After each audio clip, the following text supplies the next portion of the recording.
A'udzu billahi minasyaitonir rajim. Bismillahirrahmanirrahim. Afdalu zikri fa'lam annahu la ilaha illallah. Mari.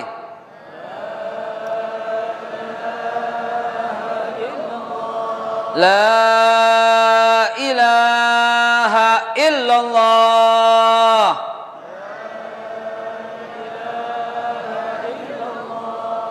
La ilaha illallah.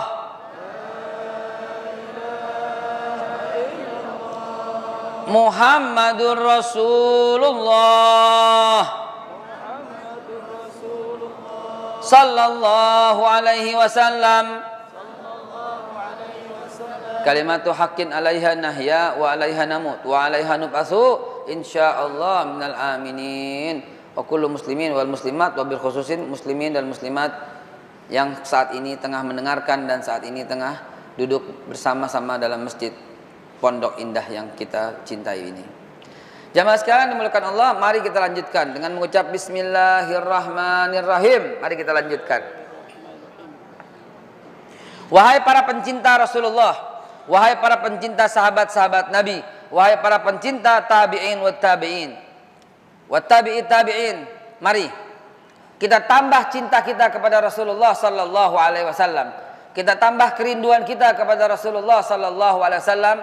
Kita tambah keharu biruan ketika mendengar nama Nabi disebut sampai bergetar seluruh hati. Kenapa? Karena begitu kangennya, begitu rindunya.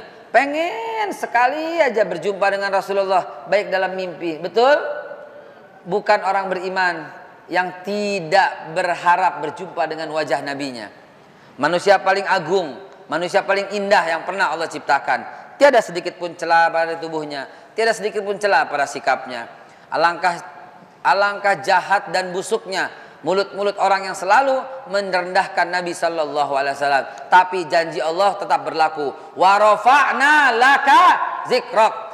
Wa rafa'na, dan kami angkat laka bagimu zikrok, sebutan bagimu kami angkat setinggi-tingginya, kata Allah Subhanahu wa taala. Maka betapapun orang merendahkan, betapapun orang menghinakan, Nabi tidak akan pernah terrendahkan, Nabi tidak akan pernah terhinakan. Saudara sekalian dimuliakan Allah, kalau dalam hati antum sekalian ada satu saja perbuatan Nabi, pertingkah laku Nabi atau yang Nabi lakukan yang antum dan antuna tidak setujui, waspadalah. Karena ini adalah bibit dari melencengnya kita dalam Islam.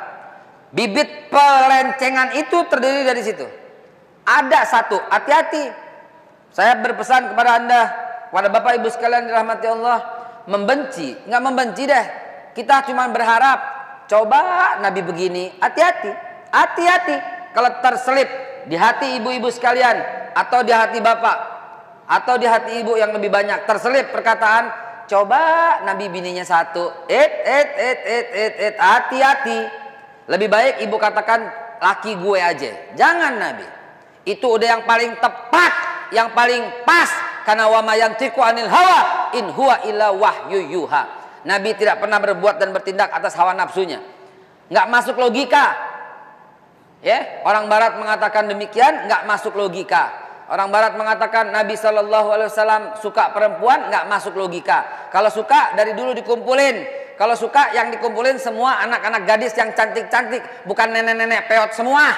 Bukan saya katakan istri-istri Nabi peot, bukan, nauzubillah. Yang saya maksudkan adalah Nabi kalau umpamanya benar-benar kepengen dikumpulkan yang cakep-cakep, halal. Tapi Nabi SAW tidak. Nabi demi Allah semuanya berdasarkan adalah tuntunan wahyu. Dan kalau kita lihat betul tuntunan wahyu, siapa coba? Nabi hanya satu-satunya kecintaan lahir batin yang tak pernah hilang, Khadijah. Ya, Khadijah. Orang Syiah nggak suka sama Khadijah, Pak. Khadijah dikatakan bukan ahlul bait, kurang ajar. Padahal dia punya anak Fatimah yang diagung-agungkan, bak Tuhan perempuan Fatimah bagi mereka. Ya. Khadijah wafat, Nabi tidak berhasrat sama wanita. Nabi tetap dakwah. Sahabat yang kemudian melakukan, ini udah masuk hijrah ya. Saya nggak cerita Mekah lagi ya. Pertanyaan soal Mekah ditutup. Ya Ibu, pertanyaan soal Mekah tutup. Sekarang sama besok perjuangan sampai dengan wafatnya Nabi SAW. Saya cerita Madinah sekarang. Selepasnya kemudian, selepas Khadijah wafat, Abu Thalib wafat, selepas Isra Mi'raj, Nabi hijrah ke Madinah, Nabi sendiri.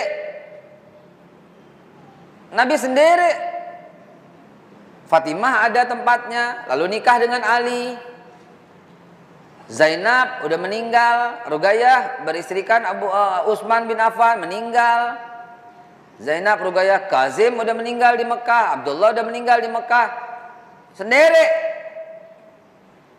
Yang nyuci baju siapa?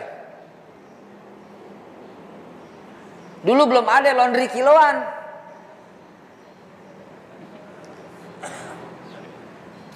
Yang nyuciin siapa? Yang nyapuin siapa? Yang siapin makan siapa? Emang Nabi mondok moek di rumah? Kagak, Nabi dagang buat makan dirinya. Nabi dakwah ke setiap tempat yang belum diinjak oleh manusia. Sekali dakwah bisa 3 hari, 4 hari, betapa capeknya, betapa letihnya. Pulang kemana? Ke rumahnya, istirahat, tidur manusia.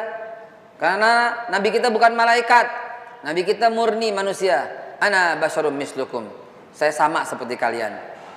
Nabi berak, Nabi kencing, Nabi rambutnya panjang dipotong, itu semua. Yuha ilayya, bedanya aku diberikan wahyu. Siapa yang rawat Nabi? Maka sahabat mengusulkan ada seorang wanita yang ngerawat Nabi, merawat. Siapa wanita itu? Saudah. Umurnya berapa? 72. 72. Piawai, seger. Kayak nenek-nenek lah begitu. Jadi bukan hasrat untuk hubungan badan. Hati-hati kalau ngomong, kalau nggak ngerti. Jadi merawat Nabi bisa serumah itu bukan muhrim begitu loh. Maka dinikahkan, Nabi melamarnya, kemudian di rumah berserumah sama Nabi, merawat Nabi, menyiapkan makan buat Nabi. Tuh. Tapi dakwah nggak lancar kalau begitu. Yang dakwah buat perempuan siapa? Maka tiba-tiba malaikat Jibril datang ke dalam mimpi Nabi. Maka malaikat Jibril berucap, "Ya Rasulullah, ini istri Anda." Seorang wanita dengan menggunakan hijab. Nabi bangun dan gak hero. Hero apa sih?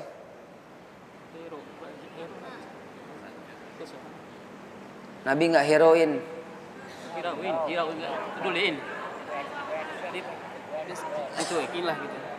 Oh ya, cuek. Nabi gak menghiraukan. Bahasa Indonesia yang baik dan benar. Maklumnya. Nabi nggak hero, itu orang Betawi. Nabi nggak heroin, Nabi tidak menghiraukan. Bahasa yang baik dan benar. Nabi cuekin, bahasa anak sekarang. Malam kedua datang lagi malaikat Jibril dengan membuka wajah. Ya Rasulullah, ini istri Anda. Nabi nggak hiraukan. Malam ketiga itu Aisyah disodorin depan muka Nabi dalam mimpinya. Ya Rasulullah, ini istri Anda.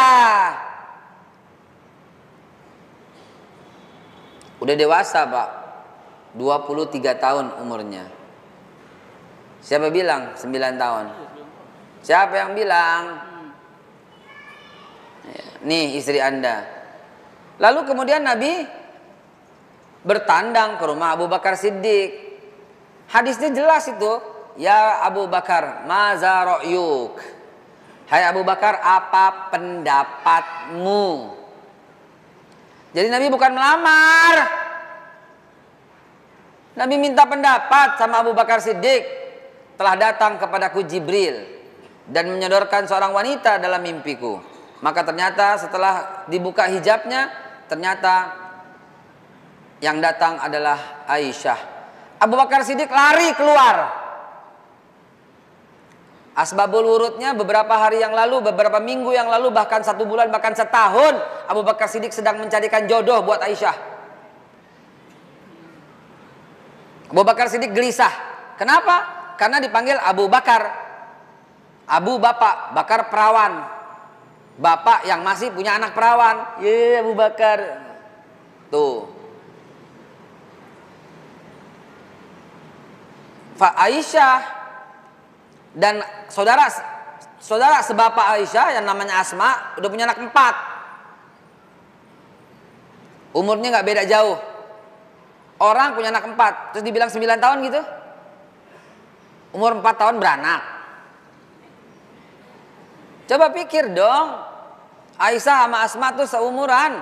Asma udah punya anak 4. Coba, kok berani-beraninya bilang 9? Nggak masuk logika. Aisyah berkata, Aisyah nih yang berkata Aisyah. Aku tidak pernah lihat, hadisnya Bukhari. Nomor 1192, nomor 9. Ntar saya periksa lagi. Bukhari mencerita, Aisyah berkata, aku tidak pernah melihat ayahku minum minuman keras dan menyembah berhala, baik semasa jahiliyah maupun semasa kenabian. Jadi masa jahiliyah Aisyah udah gede, udah remaja, dan dia tidak pernah melihat ayahnya minum minuman keras, baik semasa jahiliyah maupun semasa kerasulan. Sedangkan Nabi semasa kerasulan di Mekah udah 13 tahun. Dan sebelum Nabi jadi Rasul, Aisyah udah remaja. Dikuatkan lagi dengan hadis yang lain, aku gadis remaja ketika surat Al-Qamar diturunkan. Jangan hadis boneka yang menjadi patokan. Main boneka berarti masih kecil. Nabi ini gue sampai sekarang masih main boneka. Ya, masih main. Kelahiran 76. Masih main boneka. 76 apa 84 ya? Yang mana nih? 84, 86 ke 76 ya. Satu kali. Enggak, itu joke saya, bercanda saya ya. Karena ngelihatnya masih muda terus, saya bilang, lo kayak anak lahir tahun 90 gitu. Saja. Begitu ya. Nanti ini bagian daripada 24 jam Anda harus begitu. Karena Nabi begitu. Aisyah. Nabi menegur Aisyah mulai gemuk bagaimana coba? Aisyah udah mulai gemuk. Cara ngedegornya gimana? Cara negornya gimana? Diajak lari sama Nabi. Nabi mah sampai umur 63 masih six pack. Diajak lari sama Nabi. Aisyah lomba lari. Ayo lari. Aisyah, Nabi lihat udah agak gemuk nih, diajak lari, ayo lomba lari mana? Ayo lomba lari, bercanda. Coba, indah banget ya. Ya Bu ya, indah banget, lari. Kalah Aisyah, tuh kalah kata Nabi. Aisyah malu banget, udah gemukan dikit. Karena sebelumnya menang Aisyah. Sebelumnya lincah Aisyah, wes Nabi kalah. Udah gemukan dikit tuh cara Nabi menegur, kayak menang. Tuh laki-laki yang hebat. Gitu cara negornya. Ini enggak lihat. Kayak tempayan ngelihat loh. Masya Allah. Ini bahaya ini. Bahaya ini ya. Beliin baju nggak pas, beliin baju nggak pas. Ya. Ya Allah ya Rabb. Jangan ya. Nggak sesuai dengan Nabi SAW. Maka Aisyah juga demikian. Ya. Gadis remaja ketika surat Al-Qamar diturunkan. Coba tanya ahli tafsir. Surat Al-Qamar diturunkan kapan? Lihat. Makanya biar punya ini smart Quran. Lengkap, ada asbabun nuzul setiap ayat. Ya. Ini harganya 24.600.000 rupiah. Ya, 24.600.000 rupiah. Senilai segitu. Kenapa? Karena lengkap dengan semua kitab tafsir gitu. Walaupun tipis segini lengkap dengan hampir semua kitab tafsir. Silahkan di belakang gratis. Ya ambil aja nggak apa-apa, gratis. Anda berhubungan sama yang punya, bukan bodo amat gua. Paling ditimpuk ya. Jadi demikian, bukan hasrat dan dengan hasrat sepenuhnya Nabi melamar. Baca lebih detail hadisnya. Nabi datang ke rumah Abu Bakar Siddiq dan bertanya, apa pendapatmu? Asbabul wurudnya Abu Bakar lagi gelisah, kok nggak ada yang lamar Aisyah? Begitu ngelihat Nabi, begitu maza ra'yuk, apa yang pendapatmu, apa pendapatmu. Abu Bakar Siddiq lari keluar dan berkata, "Hai Quraisy, ya ma'asyiral muslimin, Aisyah dilamar oleh sebaik-baik lelaki yang pernah Allah ciptakan." Belum keluar ngomong dari mulut Nabi, "Saya melamar anak Anda belum." Baca lagi hadisnya. Yang detail kalau baca hadis, belum keluar. Nabi cuma bertanya, "Apa pendapatmu? Telah datang kepadaku malaikat Jibril," dan seterusnya dan seterusnya. Coba keluar. Emang Nabi tipenya suka mengecewakan. Abu Bakar, jangan dengerin. Gue belum ngomong. Bu ngomong ya, Abu Bakar. Gue nggak ngomong ya. Nabi nggak begitu. Nabi nggak begitu. Masya Allah, subhanallah. Jangankan itu Pak. Lagi berkunjung nih orang-orang ke rumah Nabi. Ya, Nabi lagi kasih makan apa? Daging unta. Sebagian lagi daging kambing. Maka sahabat makan. Nabi kan tahu, tiba-tiba di ujung ada yang kentut. Tut, gitu loh. Kentut. Apa kata Nabi? Yang kentut batal. Yang kentut mana kentut? Wudu. Aduh, malu banget orang digituin kan? Malu banget. Nabi bilang apaan? Tapi tahu yang kentut itu tadi makan daging unta. Karena sahabat punya adab, punya kesopanan. Nabi mengatakan cukuplah orang disebut rakus kalau dia masih mengambil makanan yang jauh darinya. Ini buka puasa, yang di depan. Masukinnya ke plastik lagi, bos. Yang bos masuk ke plastik, bos. Jangan ya, kurang adab ya, makan yang ada di depan. Jangan yang ono, jangan. Taruh di depan, makan. Maka sahabat tahu itu akhlak. Makanya ada seorang sahabat tuh yang di bagian daging unta, dia makan, dia kentut. Maka Nabi menyindirnya dengan berkata, "Siapa yang makan daging unta tadi? Wudu." Anak itu, bukan hadis itu dijadikan hujah orang-orang yang berkata makan daging unta kentutnya batal. Ya kalau ngajinya cuma separuh itu doang ya batal. Tapi lengkapi semuanya gitu loh. Siapa yang memakan daging onta, wudunya batal. Wuduk lagi, bukan batal, wuduk lagi. Nah orang itu yang dimaksud. Juga ketika Nabi sedang khutbah. Tiba-tiba ada yang ngelas.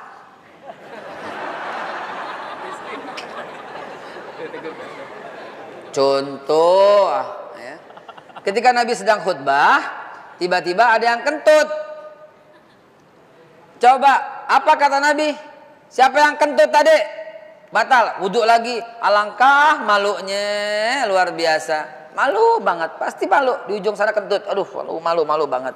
Tapi apa kata Nabi ketika Bilal mau qomat? Jangan dulu, tunggu Bilal. Sesungguhnya memperbaharui wudhu itu adalah sunnah.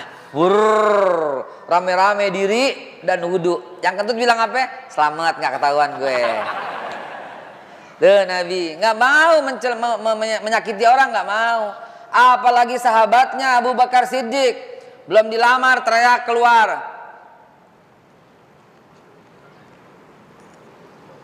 Nggak bakal Nabi bilang, gue belum lamar, sini. Enggak.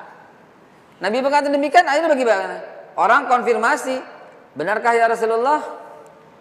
Enggak. Abu Bakar pembohong, enggak mungkin Rasulullah bilang begitu. Abu Bakar Siddiq. Maka Nabi mengatakan benar Abu Bakar Siddiq. Aisyah joget, asik dilamar Nabi. Kenapa Aisyah begitu gembira? Karena Aisyah berkata, dahulu saya sering melihat beliau datang ke rumahku di waktu sore sebelum jadi Nabi. Udah ada bibit-bibit itu, udah ada bibit cinta dan Masya Allah. Siapa yang gak tertarik sama Rasulullah? Siapa yang gak tertarik sama Rasulullah? Gak ada yang berani mengungkapkan. Ternyata Allah kabulkan keinginan Aisyah dan akhirnya menikah dengan Rasulullah. Dan Rasulullah kasih mas kawin 500 keping emas. Kaya ya Nabi ya? Kaya nggak? Kaya. Bandingin sama kita, seperangkat alat sholat. Pantes nggak kalau kita minta maaf sama istri kita karena kita tidak sanggup sehebat Nabi dalam memuliakan wanita? Pantas tidak? Pantas tidak? Ayo, kalau pantas sekarang saya cukupkan, billahi taufiq wal hidayah. Tolong ambil handphonemu dan ucapkan pada istrimu, maafkan saya. Ayo sekarang. Ayo. Iya Bapak. Apa yang goreng? Masing-masing telepon. Kalau siapa aja katanya. Pak, Bapak sebagai saksi, saya kasih istri saya, Bapak sebagai saksi, saya kasih istri saya namanya apa? Namanya siapa? Bidadari malaikat. Masya Allah. Ya.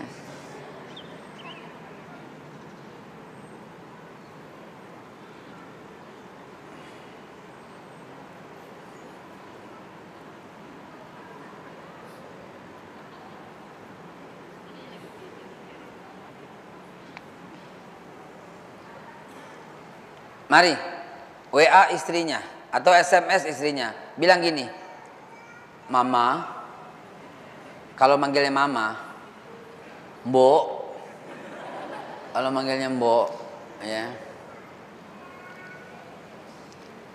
maafkan Bapak selama ini.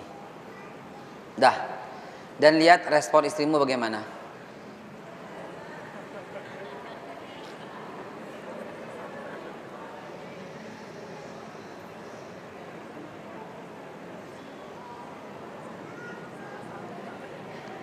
Mama, maafin Papa selama ini.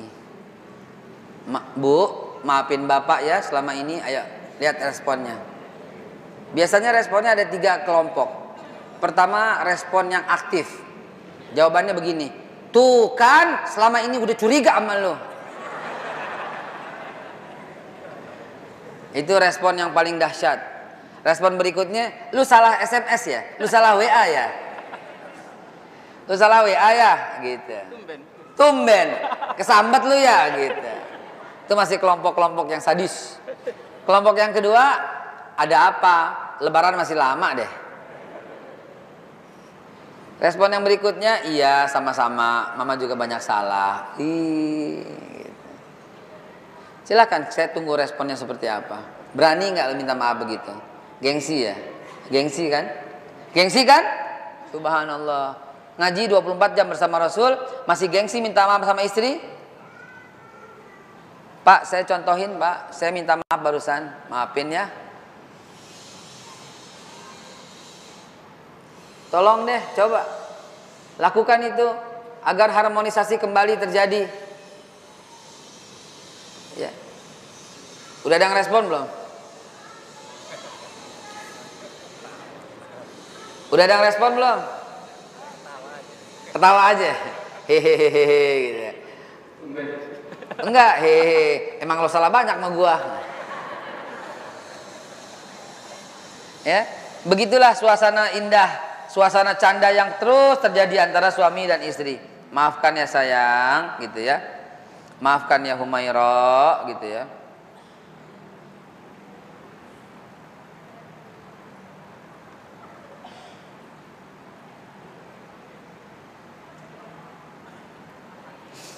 Baik, jamaah sekalian dimuliakan Allah. Nabi kemudian menikahlah dengan Aisyah.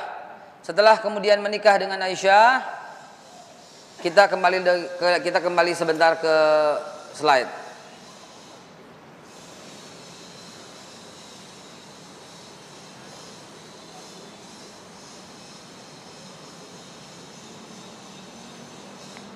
Nah, tentu kejadiannya tidak jauh dari sini, ya. Tentu kejadiannya tidak jauh dari sini. Ini Nabi sudah membangun pusat perjuangan, dan inilah Masjid Nabawi yang dibangun oleh sahabat, yang sekarang tinggal raudhahnya doang. Dan di sebelahnya adalah rumah Nabi. Di samping Masjid Nabi, sebelahnya rumah Nabi. Di samping rumah Nabi ada rumah Fatimah sama Ali. Di sampingnya ada rumah para sahabat-sahabat Nabi. Ada Abu Musa Al-Asy'ari yang paling dekat rumahnya sama Nabi. Nah, kemudian terus Nabi kemudian mengatur, menetapkan perjuangan Islam. Seperti kata Bilal, seperti kata Zaid bin Harisah ketika Bismillah nuqimu baitur Rasul, gitu. Dengan nama Allah kita bangun bait Rasul, rumah Nabi, dan kemudian Bismillah juga kita bangun masjid di mana tempat Nabi, subhanallah, Nabi Shallallahu Alaihi Wasallam ya, memulai dakwah Islam. Maka yang pertama kali Nabi buat adalah undang-undang. Keren ya, Nabi ya, keren banget ya. Sebagaimana bangsa kita, pertama kali kita membangun harus ada dasar negara. Ada Islam di negara ini, ada Kristen di negara ini, Protestan, Katolik di negara ini, ada Hindu di negara ini, ada Buddha di negara ini, ada Konghucu di negara ini. Sukunya ada Aceh, ada Medan, ada Palembang, Wong Kito Galuh, ada Lampung, ada Jawa, Sunda, ada Kalimantan, Dayak, ada Makassar, Bugis, ada Bone, ada Sulawesi, ada Ambon, ada Irian, Papua, lengkap sukunya di sini. Karena itu sebagai konsensus, sebagai rapat, sebagai musyawarah untuk menampung semua potensi anak bangsa, ditetapkanlah Pancasila sebagai dasar negara yang didahului dengan pembukaan yang sangat indah bahwa sesungguhnya kemerdekaan adalah hak segala bangsa, dan oleh karena sebab itu penjajahan di atas dunia harus dihapuskan karena tidak sesuai dengan pri kemanusiaan dan pri keadilan, dan perjuangan rakyat Indonesia dan atas berkat rahmat Allah yang Maha Kuasa dan didorongkan dengan keinginan yang luhur supaya berkehidupan kebangsaan yang bebas, maka dengan ini rakyat Indonesia menyatakan kemerdekaannya. Ya. Dan perjuangan pergerakan rakyat Indonesia telah sampailah kepada saat yang berbahagia dengan selamat sentosa mengantarkan rakyat Indonesia ke depan pintu gerbang kemerdekaan yang merdeka, bersatu, berdaulat, adil dan makmur. Kemudian daripada itu, untuk menyusun bla bla bla bla, kepanjangan lah gue ya, baca teksnya. Maka tersusunlah itu sebuah dasar negara, yaitu pertama ketuhanan yang Maha Esa. Awalnya dengan menjalankan syariat Islam bagi para pemeluknya. 2. Kemanusiaan yang adil dan beradab. 3. Persatuan Indonesia. 4. Kerakyatan yang dipimpin oleh hikmah kebijaksanaan dalam permusyawaratan perwakilan, dan serta menjaga keadilan sosial bagi seluruh rakyat Indonesia.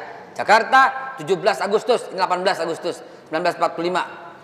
Maka kemudian disusunlah pasal 1. Negara berdasarkan ketua negara Indonesia adalah negara berdasarkan negara Kesatuan Republik Indonesia. Warnanya merah putih, lambangnya burung Garuda, bentuknya dan seterusnya dan seterusnya. Pasal 2, pasal 3, pasal 4 terus disusun sampai terakhir. Terus disusun. Dan presiden awalnya beragama Islam dan orang Indonesia asli. Di amandemen dibuang Islamnya. Presiden adalah orang Indonesia asli. Dibuang lagi. Sekarang tinggal presiden adalah warga negara Indonesia. Coba. Ada yang tahu nggak? Coba itu. Betapa bahayanya. Orang Amerika, orang Israel masuk ke sini punya KTP warga negara Indonesia, calonkan diri sebagai presiden. Jadi bahaya. Ya. Maka kita usulkan kepada negara untuk kembali ke Undang-Undang Dasar 45 yang asli, yang pertama kali disusun oleh para pendiri negara ini. Boleh nggak kita usulkan? Boleh tidak? Boleh. Jangan maksa. Usul secara konstitusi. Suarakan wakilmu kepada DPR. Jangan diam doang. Susun, usul. Tulis surat terbuka, datang sebagai wakil rakyat, undang wakil rakyat ke kampung antum, bicara, kami mau deh usulan ini diterima, perjuangkan di DPR, gitu. Gagal, udah, berhasil, alhamdulillah, nggak usah ngotot. Kemarin pemilihan presiden, maka ketok palu, tok, Presiden Jokowi jadi presiden, sah. Disahkan, diangkat dalam DPR, sah, udah kelar. Suka nggak suka presiden kita, betul? Enggak, gue nggak merasa milih, nggak apa-apa. Saya juga nggak milih dia, enggak. milih Prabowo waktu itu. Bener-bener gue sih ngomong alal hak. Gue milih Prabowo waktu itu. Tapi kemudian yang jadi Jokowi. Apa mesti? Nggak bisa, nggak terima. Begitu? Nggak boleh.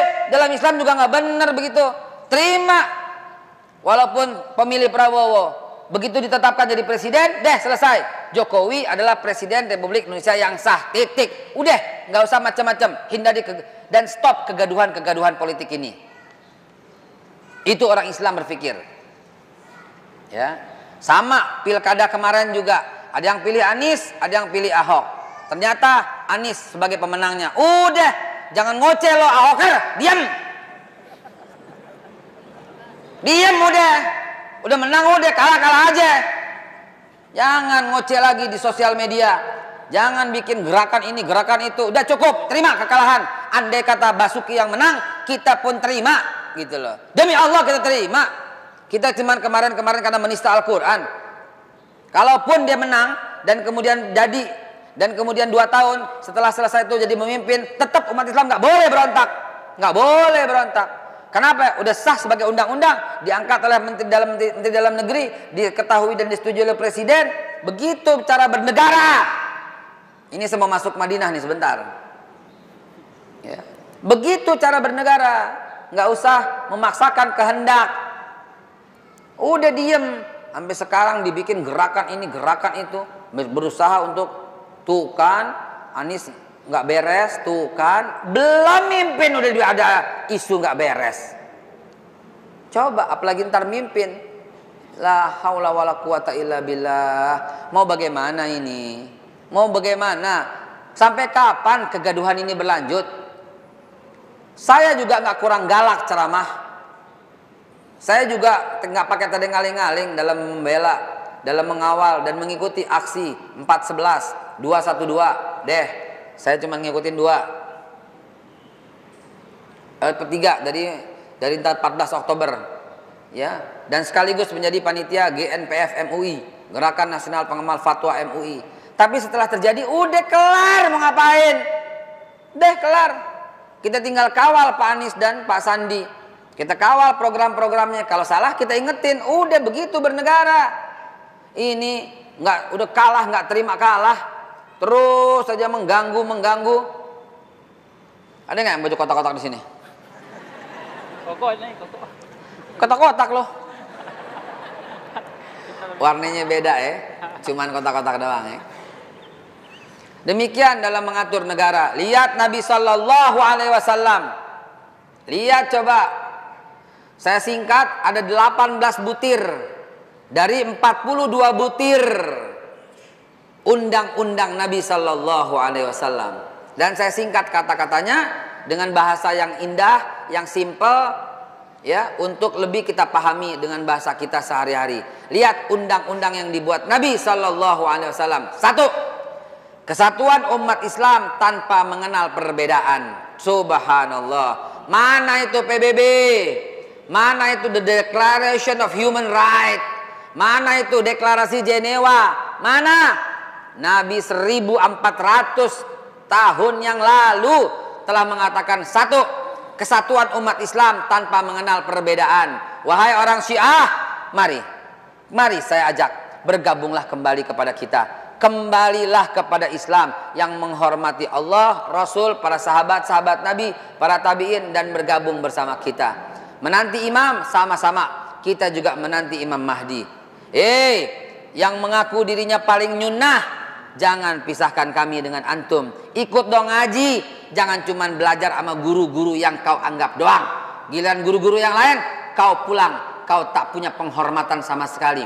Giliran umat berdoa, kiai lagi berdoa, amin amin, kau berdiri tanpa rasa bersalah, melenggang kangkung di depan umat Islam yang sedang berdoa dengan mengatakan nggak nyunah. Jangan, saudaraku, mari bergabung bersama akhlakul karimah yang sopan. Hei orang-orang yang mana? Semuanya bersatu kembali dalam naungan ahlus sunnah wal jamaah yang mencintai perbedaan karena rahmat daripada Allah Subhanahu wa ta'ala. Mari, lihat Nabi tanpa mengenal perbedaan. Ayo, ini kalau nggak gurunya nggak mau ngaji. Kalau nggak gurunya jadi imam, nggak mau jadi makmum. Apa-apaan? Ada nggak yang begitu? Ada. Nggak mau bergabung di sini, maunya di masjidnya doang. Ya, di masjid Syiah misalnya, nggak mau. Coba, kenapa sih? Ayo gitu loh. Jangan celak Umar bin Khattab, jangan celak Abu Bakar Siddiq. Sebagaimana kami tidak pernah mencela siapapun. Bahkan kepada orang Nasrani kita serukan, jangan celak Nabi kami ya. Sebagaimana kami tidak pernah mencela Tuhanmu. Bahkan kami angkat dengan sebutan tertinggi. Bahkan kami menanti juga di akhir zaman. Yesus is coming. Yes, we are waiting Yesus too. Tanpa mengenal perbedaan. Nggak usah. Warna kulit, no problem.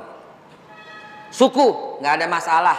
Ayo, kesatuan umat Islam. Lihat kata Nabi. 2, persamaan hak dan kewajiban. Hak dan kewajiban persamaan. Nabi mempraktekkan dengan memanggil Abu Bakar Siddiq disandingkan dengan Bilal bin Rabah. Sama kata Nabi, hakmu, kewajibanmu sama. Padahal Abu Bakar Siddiq itu adalah min Quraisy, minal Tamim, suku yang Nabi cintai, Bani Tamim.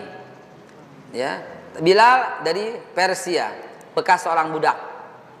Sama kata Nabi SAW. Nabi panggil Ahlul Bait, Ali bin Abi Thalib. Nabi panggil Salman Al-Farisi, sama haknya dan kewajibannya. Bahkan Nabi bersumpah, demi Allah tidak ada keutamaan orang Arab daripada orang Ajam, nggak ada, sama.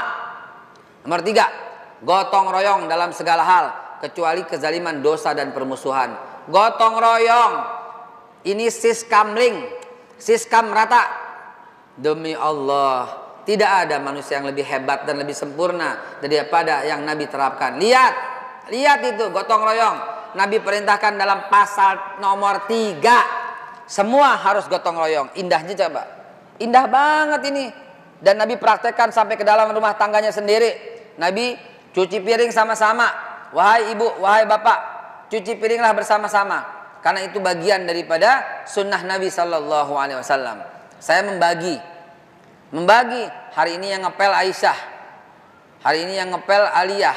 Gitu lah. Hari ini yang masak mamahnya sama Aisyah, dibantu Aliyah. Tuh, begitu berbagi sunnah, gotong royong dalam segala hal adalah bagian yang Nabi suka sekali. 4, kompak dalam menentukan hubungan dengan orang yang memusuhi umat. Apabila ada permusuhan harus langsung dibuatkan sebuah rapat. Ini namanya apa? Siskam rata, sistem keamanan dan keamanan merata. Coba tuh. Nabi telah terapkan ini Pak. Nomor 5, membangun masyarakat dalam suatu sistem yang sebaik-baiknya, seluruh-seluruhnya dan sekokoh-kokohnya. Membangun satu masyarakat ini sebagaimana RT, RW, lurah, camat. Zaman dulu juga ada. Dan Nabi angkat setiap satu wilayah satu pemimpin, satu wilayah satu pemimpin. Untuk apa? Untuk koordinasi. Masya Allah. Building the dynamic teamwork oleh Nabi SAW. 6, melawan orang-orang yang memusuhi negara dan membangkang, tidak tanpa boleh memberikan bantuan kepada mereka.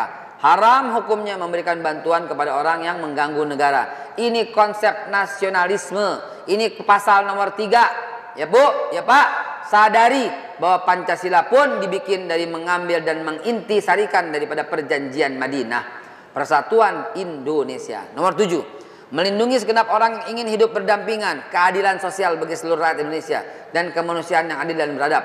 Melindungi setiap orang yang ingin hidup berdampingan dengan kaum muslimin dan tidak boleh berbuat zalim dan aniaya terhadapnya. Coba, berarti adil seadil-adilnya dan beradab, kemanusiaan yang adil dan beradab. 8, umat Islam yang di luar Islam bebas melaksanakan agamanya. Mereka tidak boleh dipaksa masuk Islam dan tidak boleh diganggu harta dan bendanya. Coba, subhanallah, lihat aturan Nabi SAW. Mana ada yang lebih indah daripada demikian? Coba. 9, umat yang di luar Islam harus ambil bagian dalam membiayai negara sebagaimana umat Islam sendiri. Jadi adil. Umat Islam ditarik zakatnya, ditarik sedekahnya, ditarik infaknya, fitrahnya, malnya, dimasukin plung ke dalam baitul mal. Bagaimana dengan orang yang non-Islam? Juga sama. Nabi tidak mensyaratkan zakat untuk mereka, tapi Nabi syaratkan apa? bayar jizyah. Adil. Ya, umat Nasrani bayar pajak. Umat non-Islam lah bayar pajak. Umat Islam bayar zakat. Yang udah bayar zakat tidak lagi bayar pajak. Zaman itu. Zaman itu. Di Indonesia beda. Anda bayar zakat wajib. Sebagai orang bernegara Anda bayar pajak. Beda ya. 10. Umat dan non-muslim, umat non-muslim harus membantu dan ikut membiayai negara dalam keadaan terancam. Tuh. Lihat nomor 10. Ini negara. Orang Nasrani nyerang. Peraturannya, kalau lu masih mau hidup di sini, maka lu harus membantu dan ikut memikul biaya dan nggak wajib ikut perang. Tuh. Sedangkan umat Islam wajib ikut perang. Ayatnya udah dijamin oleh ayat, membiayai bi amwalikum wa anfusikum. Ya, tuh. Dan umat yang non muslim wajib ikut tetapi dalam membiayai perang negara. Ya. Nomor 11, umat Islam yang di luar Islam harus saling membantu dengan umat Islam dalam melindungi negara dan ancaman musuh. Keren nggak? Ini konsep nasionalisme dalam Islam. Siapa yang bilang kagak ada nasionalisme dalam Islam? Baca lagi sejarah yang detail dong. Ada nasionalisme dalam Islam, ada. Karena itu pada waktu umat Islam, umat Indonesia, bangsa Indonesia diserang, keluar hadis hubbul watan minal iman. Ya. 12. Negara melindungi setiap warga negara, baik yang muslim maupun yang bukan non muslim. Masya Allah. Diadopsi menjadi pasal 29 Undang-Undang Dasar 45 kita. Melindungi, wajib. Bahkan hadis Nabi, siapa yang mengganggu mereka sama dengan menggangguku, kata Nabi SAW. Yang ke-13, umat Islam dan bukan umat Islam tidak boleh melindungi musuh negara dan orang-orang yang membantu musuh negara itu. Coba, Bapak Ibu sekalian yang dirahmati Allah, Indonesia dijajah Belanda bukan karena Belanda datang kemari rombongan, bukan karena jumlah mereka banyak, bukan juga karena jumlah umat Indonesia sedikit. Indonesia dijajah Belanda cuman 11 kapal yang datang. Ya, Cornelius de Houtman datang cuma dengan 11 kapal dan menjajah dari Sabang sampai Merauke, bukan karena mereka banyak, bukan karena mereka kuat, bukan karena mereka cerdas, bukan karena itu semua. Indonesia dijajah karena banyaknya para raja yang waktu itu hianat dan menjilat pantat Belanda. Indonesia dijajah bukan karena Belanda kuat, tapi karena banyaknya pengkhianat-pengkhianat di bumi Indonesia pada waktu itu, sehingga Belanda kuasa, Belanda petang-tang peteng-teng. Ya, kenapa? Karena udah banyak yang dibeli oleh Belanda. Udah banyak yang dibeli oleh Belanda sehingga melindungi kepentingan Belanda, menjadi centeng-centeng Belanda, menjadi anjing-anjing penjaga Belanda. Itulah orang-orang yang sama dengan melindungi kepentingan asing di negara ini. Sama, mereka penjajah yang berselimut ekonomi. Mereka juga pengkhianat-pengkhianat. Mereka juga menjadi anjing-anjingnya asing-asing. Berapa banyak tanah kita, centengnya orang kita, tetapi tanah asing, tanah asing. Berapa banyak? Orang Betawi menjadi ketakutan, terpinggirkan. Gara-gara apa? Melindungi kepentingan asing dan asing. Tuh, mereka bukan bangsa Indonesia, ngakunya Pancasila, teriak-teriak paling kenceng. Rumah lo pagar setinggi-tinggi gunung, ngajakin gotong royong boro-boro. RT datang disambut anjing, RW datang bilang nggak ada, lurah datang disambut pembantu doang, Siskamling kagak bakal datang, musyawarah RW boro-boro. tiba-tiba teriak paling Pancasila, NKRI harga mati palelo bemenyan.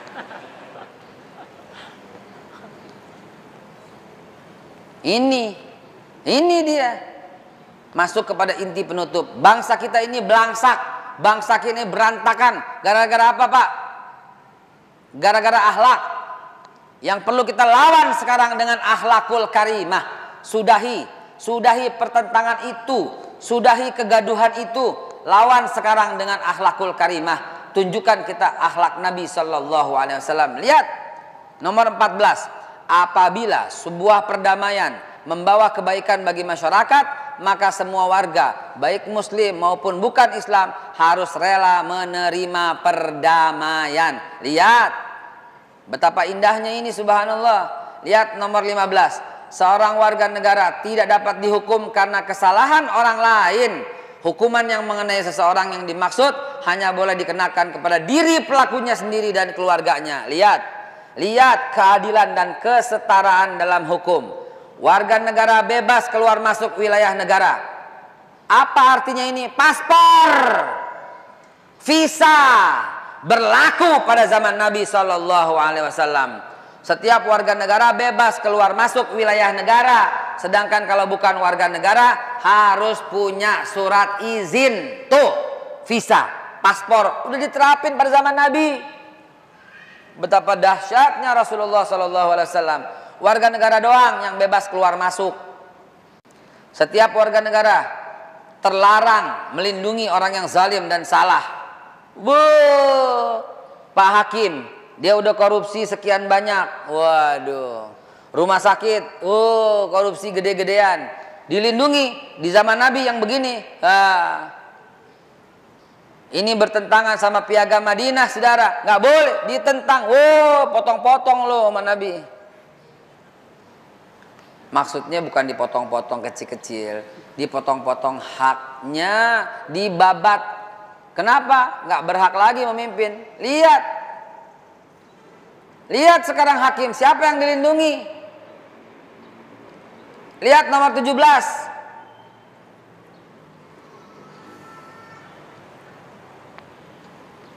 Subhanallah. Apa yang kurang, Pak? Nggak ada yang kurang di masa Nabi, semua klop, utuh semuanya. Nomor 18. Ikatan sama anggota masyarakat didasarkan atas prinsip tolong-menolong untuk kebaikan dan ketakwaan. Tidak atas dosa dan permusuhan. Ta'awanu 'alal birri wat taqwa wa la ta'awanu 'alal ismi wal udwan. Lihat. Saudara, bangsa kita berantakan gara-gara akhlak. Mari, salah satu bagian daripada 24 jam bersama Rasul, kita mencontoh dan mengikuti akhlak Nabi Sallallahu Alaihi Wasallam. Akhlak, astagfirullahaladzim, akhlak adalah bagian menjadi bahan terpenting dalam pembahasan. Dulu zaman kita nyantri, kita dijadiin satu tuh, akidah akhlak. Ingat nggak? Ingat ya, zaman nyantri ya, akidah akhlak. Kenapa? Nggak boleh lepas nih. Orang yang berakhlak baik, insya Allah akidahnya selamat. Kepada siapa akhlak? Pak, Bu, akhlak menjadi kedudukan tertinggi. Bayangkan, innama bu'ithu liutammima makarimal akhlak. Sesungguhnya aku diutus yang paling utama menyempurnakan akhlak manusia, kata Nabi SAW. Dan orang yang berakhlak baik lebih tinggi kedudukannya dari abid, seorang yang ahli ibadah, alim, bahkan seorang yang ahli ilmu. Ya, orang yang berakhlak baik, kata Nabi, paling sempurna imannya. Coba, akmalul mu'minina imanan ahsanuhum khuluqan. Coba, akmal itu sempurna. Ayat itu, kata itu digunakan oleh Allah dalam menyampaikan kesempurnaan Islam. Al-yauma akmaltu lakum dinakum wa atmamtu alaikum ni'mati wa raditu lakumul Islam madinah. Digunakan oleh Allah kata akmal itu. Dan Nabi juga gunakan untuk menunjukkan kesempurnaan iman seseorang. Akmalul mu'minina imanan ahsanuhum khuluqan. Orang mukmin yang paling sempurna imannya, yang paling baik akhlaknya. Dan Siapa sih yang nggak pengen dekat sama Nabi? Selain orang kafir, kita semua senang dekat sama Nabi, apalagi di hari kiamat. Di hari kiamat kata Nabi, in akrabu minni majlisan yaumal kiamati ahsanum khuluqan. Halo Aisyah. Aisyah sayang. Apa? Kenapa? Kok ngomong begitu? Aisyah. Oh. Papa lagi di pengajian. Tadi rame-rame minta maaf. Sayang, ayah. Aliyah yang baca ya.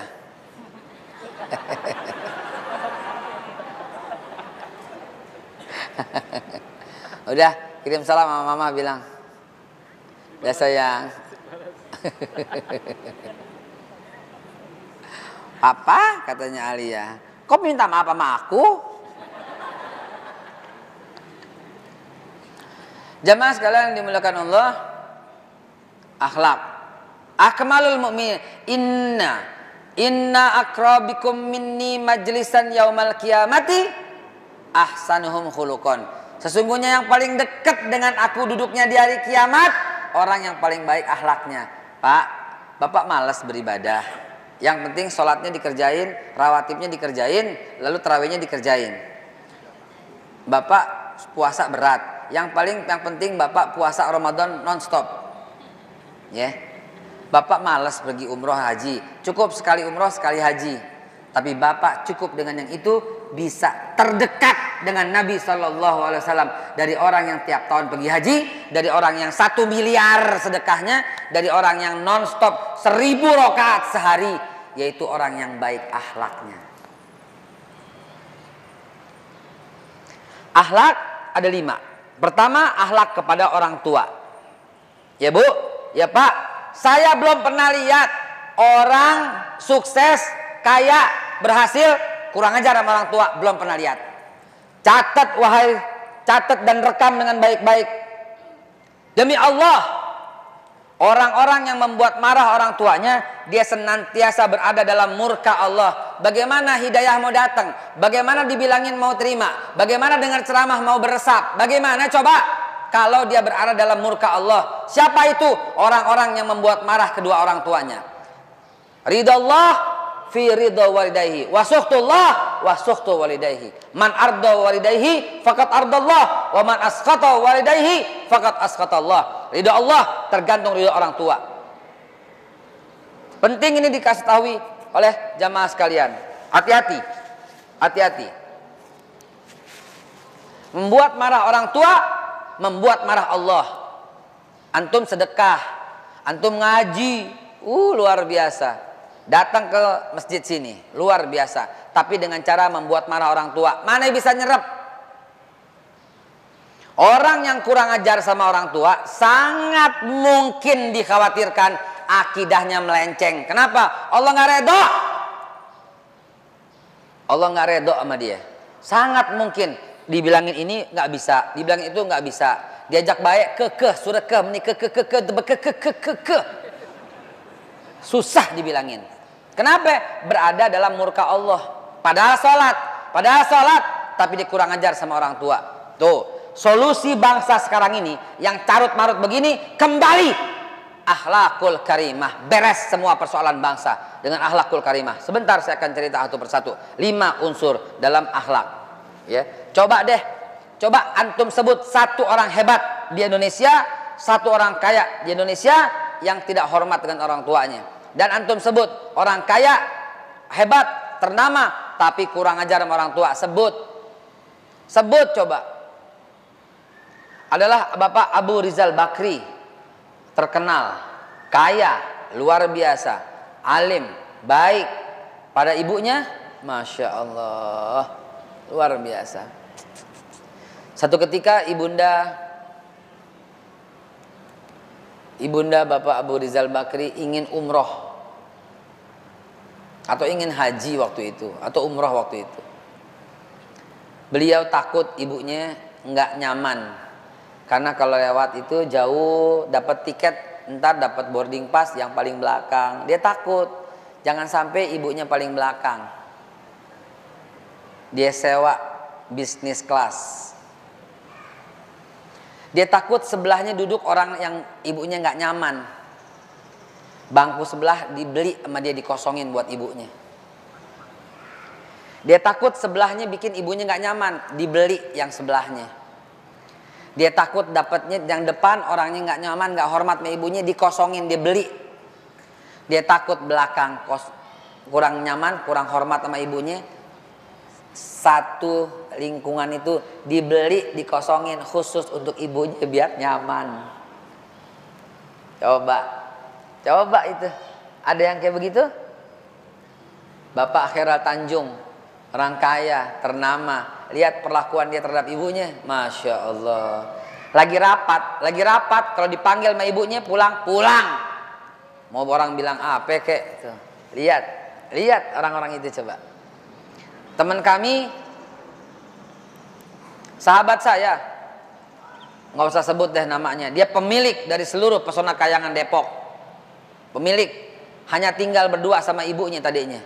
Ibunya lah. Ibu. Dia panggilnya Umi. Apapun buat Umi. Dari zaman susah, Uminya ini pernah menjadi kuli cuci saking susahnya pada waktu masih muda. Hei bapak-bapak, tolong dengarkan yang punya ibu. Demikian juga ibu yang masih punya orang tua. Dengarkan ini, camkan ini. Satu ketika dia pulang, ibunya berpesan, rumahnya di Depok, dia pesan, ini teman saya nggak usah sebut lah namanya, nggak enak. Ya, dia pulang ke rumah, dia lupa, ibunya pernah pesan. Ibunya bilang apa? Ibunya bilang, nak, Umi pengen makan roti bakar Tanah Abang yang di Gang Lontar. Ntar lewat situ beliin ya. Iya. Nanti saya beliin. Ya Mi, nanti saya beliin. Rupanya dia rapat, meeting, kerja seharian keliling Jakarta yang penuh macet. Sampailah dia ke rumahnya, udah Isya. Emang itu roti bakar keluarnya sore. Uminya tuh kepengen makan roti bakar itu. Enak, lain deh, rotinya lain, adonannya tangannya lain, uminya kepengen. Dan dia sampai rumah belum beli. Apa yang terjadi? Dia minta maaf, dia nangis sama ibunya. Dia pulang, dia kembali ke Gang Lontar dari Depok. Dari Depok dia kembali ke Gang Lontar hanya untuk beli roti bakar. Coba sampai kayak begitu hormat dan sayangnya sama orang tua. Supirnya mau nyupirin, dia bilang jangan, ini kesalahan saya. Mi, ampun, saya minta maaf. Ibunya bilang, udah nggak apa-apa, nggak usah, nggak. Dia lari, dia kebut mobilnya itu hanya untuk membeli roti bakar di Gang Lontar. Coba, sampai kayak begitu. Ala kulihal pulang macet, dia takut ibunya ketiduran, mobilnya ditinggal di parkiran, ya di tempat 24 jam, yang apa? Indomaret 24 jam. Indomaret Point Alfamidi. Dia parkir di situ 24 jam, dia minta tolong jagain mobilnya. Dia naik ojek demi untuk ibunya jangan sampai terlambat makan roti bakar. Ini bukan kisah Nabi, ini bukan kisah zaman dulu yang terdapat dalam kitab kuning. Ini terjadi sekarang saat ini kepada teman saya itu. Coba sampai kayak begitu gitu loh. Dan orang-orang yang pertama, betul Abu Bakar Siddiq adalah manusia pertama yang masuk ke dalam surga. Tapi siapa manusia pertama dijamin masuk surga? Saya ceritakan kisahnya 3 menit. Adalah seorang sahabat Nabi yang bernama Sa'ad bin Abi Waqqas. Punya ibu kafir.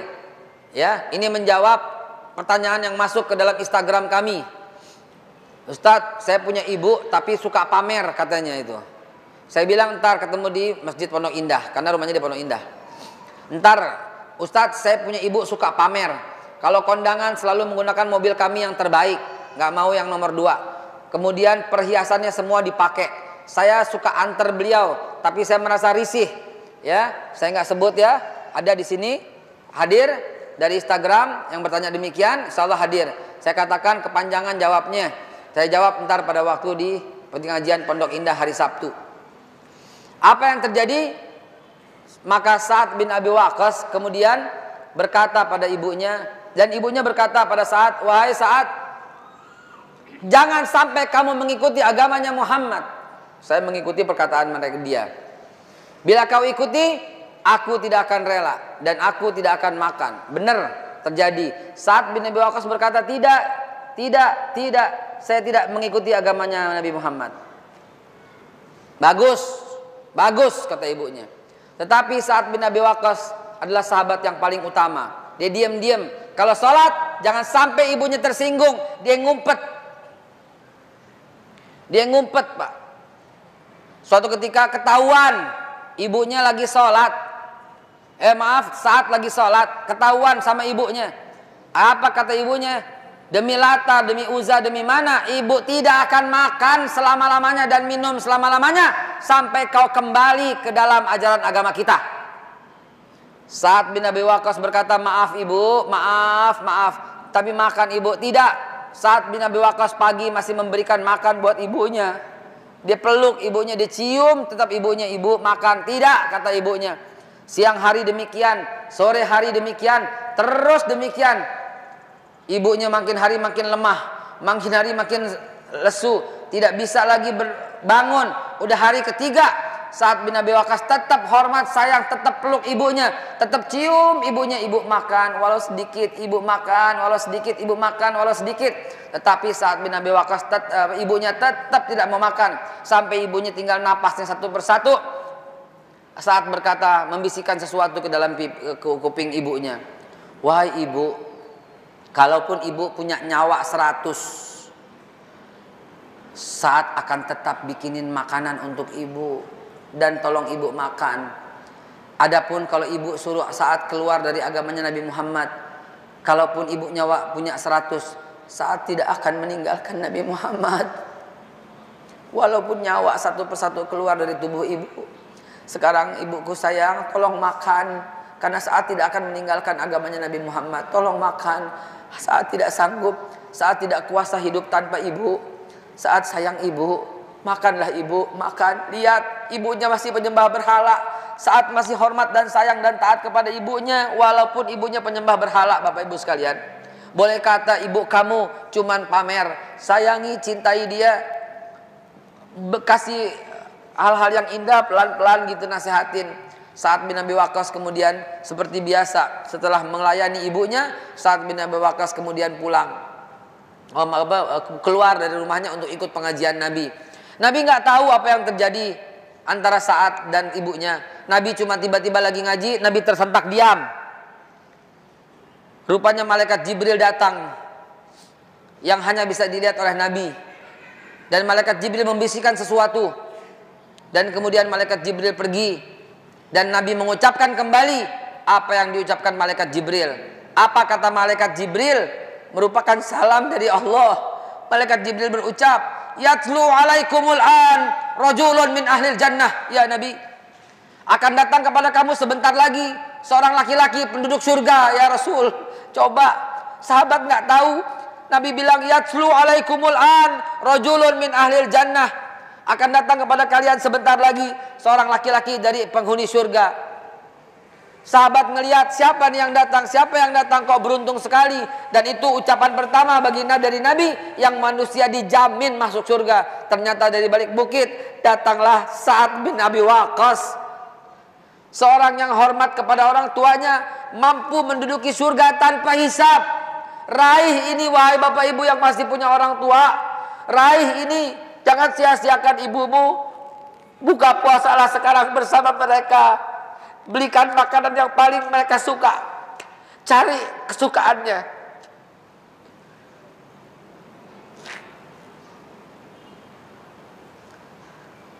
Mohon maaf, inilah kali Ramadan saya tidak bersama Umi.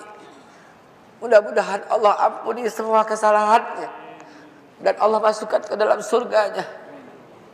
Wahai bapak ibu yang masih punya orang tua, hati-hati, hati-hati. Sakit hatinya adalah celaka seumur hidup. Dan kesukaannya kepada antum adalah manfaat seumur hidup. Hati-hati yang masih punya orang tua. Imam Nawawi tidak pernah berkata-kata kepada orang tuanya kecuali lebih rendah kata-katanya. Kenapa? Karena dia takut kesinggung. Kadang-kadang kita suka keras kepada orang tua karena pendengarannya berkurang. Dari mana kamu? Dari masjid bu. Dari mana? Dari masjid. Dari mana? Dari masjid. Dari mana? Dari masjid. Ibu, ini nyakitin hatinya. Walaupun dari masjid, murka Allah di atas kepalamu. Peluk dia, cium, bisikin di telinganya. Dari masjid sayang, begitu. Agar Allah terhibur, agar Allah tertawa, agar Allah tersenyum melihat kelakuanmu dengan ibumu itu. Ingat, berapa kali kau diajarkan oleh ibumu? Ibumu baru ngomong sekali aja, 2 kali dibilang budak lah, dibilang orang tua nggak denger lah, dibilang apalah, sakit hatinya saudara. Hati-hati. Anak muda sekarang nggak sopan sama orang tua, akhirnya apaan? Belangsak hidupnya, menjadi liberal, menjadi gampang. Coba akhlak nomor 2, akhlak kepada ulama, akhlak kepada pemimpin saudara. Hati-hati. Hati-hati, akhlak kepada ulama ini menduduki ranking nomor 2 dari bagusnya akhlak. Ya, akhlak kepada alim ulama. Saya mau tanya kepada jamaah sekalian, kenapa kaum Ad dibasmi oleh Allah? Kenapa kaum Samud dibasmi oleh Allah? Kenapa kaum Nuh dibasmi oleh Allah? Kenapa kaum Nabathin dibasmi oleh Allah? Kenapa kaumnya Fir'aun dibasmi oleh Allah? Kenapa kaumnya Namrud dibasmi oleh Allah? Semua para umat-umat terdahulu tidak lain tidak bukan dibasmi oleh Allah karena kurang ajar kepada para nabinya, karena melecehkan para nabinya. Hei umat Islam sekarang, tolong dengarkan. Nabi sudah tidak ada, Rasulullah kecintaan kita sudah tiada. Kemana lagi kita harus mengadu? Kemana lagi mesti kita mengadu nasib kita ini kalau bukan kepada baginda Nabi tercinta? Kepada siapa kita gantungkan nasib kita kalau bukan kepada taat kepada Nabi kita? Tapi lihat, yang Nabi pesan siapa? Nabi memang sekarang sudah tidak ada, tapi yang Nabi pesankan al ulama warasatul anbiya. Akhlak kepada ulama harus dimuliakan agar tidak mengundang azab Allah, agar bumi tidak binasa, agar umat tidak hancur.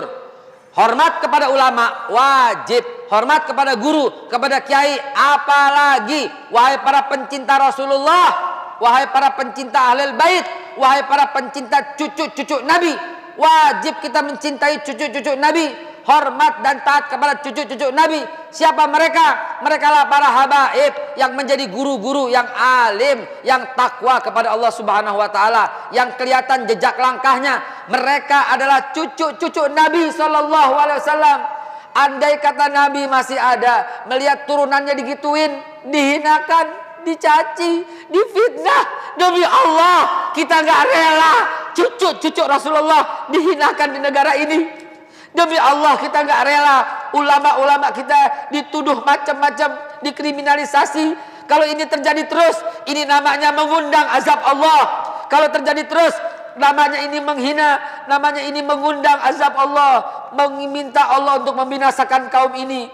Wahai para ulama, sabarlah. Jangan angkat doamu, karena sekali kau angkat binasa umat ini. Wahai para cucu-cucu Nabi, wahai para habib, kalau kau dihina, kalau kau difitnah, tolong tetap doakan kami. Karena kalau engkau angkat tangan sekali, murka Allah akan turun. Doakan saja orang yang menghinamu, ampuni saja orang yang mencelamu, kasihanilah saja kami. Wahai para guru-guru, wahai para kiai, kalau ada orang yang menghinamu, angkat tangan dan doakan saja mereka. Demi Allah, doamu manjur, doamu kabul. Ya Allah, mudah-mudahan Allah jadikan bangsa ini bangsa yang hormat dan taat kepada alim ulamanya. Allah jadikan kita ini orang-orang yang hormat dan taat kepada cucu-cucu Nabi. Saudara lihat betapa beraninya bangsa ini mencela Nabi, mencela Rasul. Betapa beraninya umat ini menghina ulama di Facebook, di Twitter, di Instagram. Ini namanya mengundang azab Allah. Ini namanya menanti bencana dari Allah dan minta Allah binasakan umat ini. Wahai, sekali lagi, Anda yang tahu jangan diam. Bela mereka. Bela dengan akhlakul karimah. Katakan kepada para pencela, katakan kepada para penghina, jangan katakan demikian. Saudara tidak tahu benar atau salahnya. Cukup man kana yu'minu billahi wal yaumil akhir falyakul khairan aw liyasmut. Siapa-siapa kalau Anda benar-benar beriman kepada Allah dan hari akhir, hendaklah berkata baik atau diam. Jangan kau sebar fitnah itu, jangan kau ikuti hoax itu, jangan kau turut retweet kalimat-kalimat jahat itu. Cukup diam, hentikan di tempatmu, hapus, delete dan kubur dalam-dalam. Ini baru akan mengundang rahmat Allah di negeri yang sedang carut-marut binasa ini. Saudara sekalian yang dimuliakan Allah, akhlak kepada ulama ini yang makin hari makin pupus. Kalau dahulu ulama dijadikan pahlawan, sekarang ulama dijadikan bulan-bulanan. Kalau dulu ulama dihormati dan diikuti, sekarang ulama difitnah. Demi Allah, jangan lakukan lagi. Demi Allah, hentikan itu semua. Demi tegaknya bernegara di NKRI tercinta ini. Hadirin, sudah menjelang sore. Akhlak yang ketiga adalah akhlak kepada pemimpin. Mari kita berlaku adil. Bukan hanya akhlak kepada orang tua yang mesti kita bina. Bukan hanya akhlak kepada alim ulama, habaib dan kiai yang mesti kita bina. Tapi akhlak kepada pemimpin pun harus menjadi perhatian kita. Mau nggak mau, suka nggak suka, Jokowi udah jadi presiden. Maka hormatilah dia dengan kapasitas, dengan jabatannya sebagai presiden. Jangan mentang-mentang nggak suka, Anda kata-katain, Anda gambar palanya Jokowi, badannya anak-anak. Itu seperti yang ada di Facebook, Twitter. Kalau ada di tanganmu, buru-buru hapus. Kalau ada di tanganmu, buru-buru diamkan. Kenapa? Ini mencela negara namanya. Hei, kita berada di negara Indonesia. Hormati semua unsur-unsur pimpinan yang ada di bumi Indonesia. Zaman dulu, zaman Pak Harto, ada yang berani ngatain Pak Harto? Ada gak? Akibatnya kita sangat hormat, taat, takut, dan sayang kepada Pak Harto. Akibatnya bangsa lain pun hormat kepada bangsa kita. Kita menjadi macan Asia. Pak Harto ditakutin se-Asia Tenggara, bahkan se-Asia. Kenapa? Karena kita hormat dan taat kepadanya. Sekarang kita nggak hormat, sekarang kita nggak taat kepada presiden. Akibatnya bangsa luar pun melecehkan kita, saudara. Ya, salah. Presiden salah. Bukan waktunya untuk gembar-gembor di media. Bukan waktunya untuk kata-katain, bukan. Kalau dia salah, bagi kita yang tidak punya akses, doain. Ingat gak zaman dulu ketika Pak Harto berada dalam sebuah kesalahan, diangkat Menko Equinnya dari kalangan mereka, diangkat Panglima ABRI dari kalangan mereka, diangkat Pangkop Kamtip dari kalangan mereka, diangkat Menko Equin dari kalangan mereka, diangkat Gubernur Bank Indonesia dari kalangan mereka, diangkat Menko Kesra, semua orang Nasrani. Kita gelisah. Jilbab dilarang. Betul. Jilbab dilarang pada waktu itu tahun 84, 85. Saya SMA pada waktu itu, 86 SMA waktu itu. Jilbab dilarang, ingat banget. Orang pertama yang pakai jilbab di sekolah kami pada waktu itu adalah anak daripada Habib Muhammad bin Al-Kaf, namanya Khadijah Al-Kaf. Itu pakai jilbab pertama itu di sekolah kami. Kami bela, kami demo di depan sekolah. Ya, di depan kantor kami demo, saya masuk, saya minta tidak boleh dilarang soal jilbab. Waktu zaman saya SMA pada waktu itu, saya minta sama kepala sekolah pada waktu, jangan sampai Pak melarang jilbab, karena ini bertentangan dengan Pancasila, sila pertama, kebebasan, ketuhanan yang Maha Esa itu bebas melaksanakan agama, nggak boleh. Ini ada surat edarannya, nggak boleh pakai jilbab. Kami berantem, kami lawan mereka semua pada waktu itu. Ya, pada waktu itu kebijakan. Akhirnya apa yang terjadi? Alhamdulillah, 2 pakai jilbab, Dedek namanya. 3 pakai jilbab, 4 terus pakai jilbab. Akhirnya ramai pakai jilbab. Alhamdulillah, itu karena sebuah perjuangan. Bukan saya sok tahu, bukan mau bilang dari dulu berjuang, tidak. Ini kita mau sampaikan bahwa akhirnya apa? Kita istighosah rame-rame doain Pak Harto. Betul? Betul.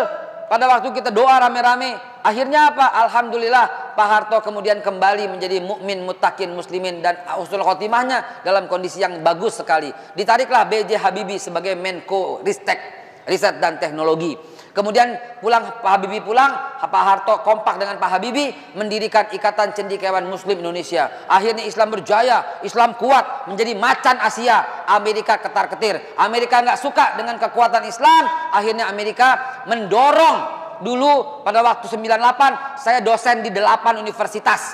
Tahu banget duit-duit yang beredar untuk membentuk LSM, untuk menurunkan Soeharto. Ganyang Soeharto, turunkan Soeharto, dibiayai pada waktu itu. Gak heran teman-teman seperjuangan dulunya sama-sama susah, tahu-tahu boom bawa mobil Kijang kapsul baru, tunai, belinya cash. Kenapa? Karena mau memobilisasi massa untuk demo turunkan Pak Harto pada waktu itu, Pak Habibie pada waktu itu.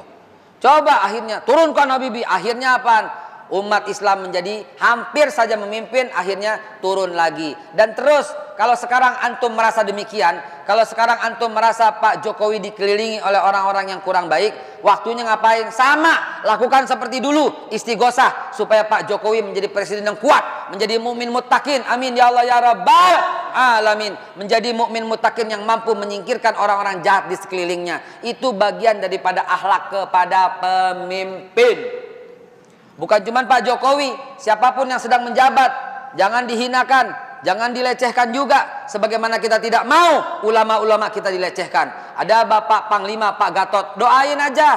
Ada Pak Tito Kapolri, doain aja. Oh jahat Pak, misalnya antum bilang begitu, udah lebih baik Anda diam saja. Jangan menebarkan keburukan lagi, cukup Anda doa dan doa. Ya, kecuali dibicarakan dalam bentuk kepentingan, yaitu berhadapan langsung menyampaikan suara dan pendapat kepada beliau langsung di tempat yang layak dan baik. Begitu akhlak terhadap pemimpin bagi umat Islam. Yang ke berikutnya, Aisyah. Ya sayang. Apa sayang? Lagi mana? Lagi masjid. Oh. Kenapa sayang? Ngapain? Nanti deh. Nanya doang. Oh nanya doang. Tadi udah telepon papa. Hah? Tadi kan udah telepon sama papa. Iya. Gak apa-apa. Nggak apa-apa. Ya, nanti kita buka puasa di rumah ya. Oke, assalamualaikum. Waalaikumsalam. Apapun yang sedang terjadi, anakmu telepon angkat, ya. Kecuali lagi sholat, ya. Biar berhadapan dengan siapapun angkat. Jangan pernah kecewakan mereka dengan tidak mengangkat telepon. Ya, Anda nggak tahu di hatinya itu dia tuh akan nggak suka sama antum. Dia nggak tahu bagaimana nggak sukanya. Malas nggak asik Ada dalam subconscious mindnya. Dia nggak tahu bagaimana cara mengungkapkan nggak sukanya. Cuma dia ingat. Dia nggak ingat cuma dia tahu. Waktu itu nggak angkat telepon. Itu adalah alam bawah sadarnya. Dia menjadi bapak yang nggak menyenangkan gitu loh. Ya. Orang lagi sholat, mimpin, jadi imam lagi, diprosotin punggungnya sama anaknya sama cucunya. Marah nggak? Nabi nggak marah. Ya.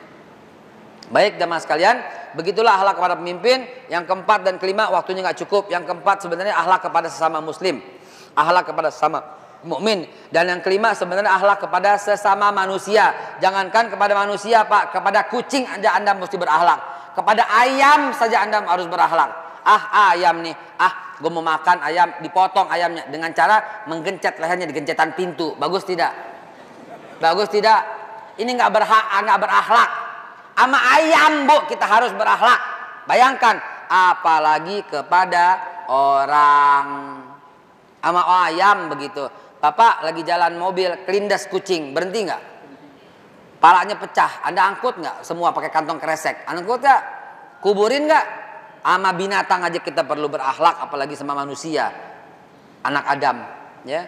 Nah, demikian apa yang saya bisa sampaikan. Udah 2:30. Terakhir saya tutup dengan sebuah film supaya besok penutupnya udah nggak putar lagi filmnya.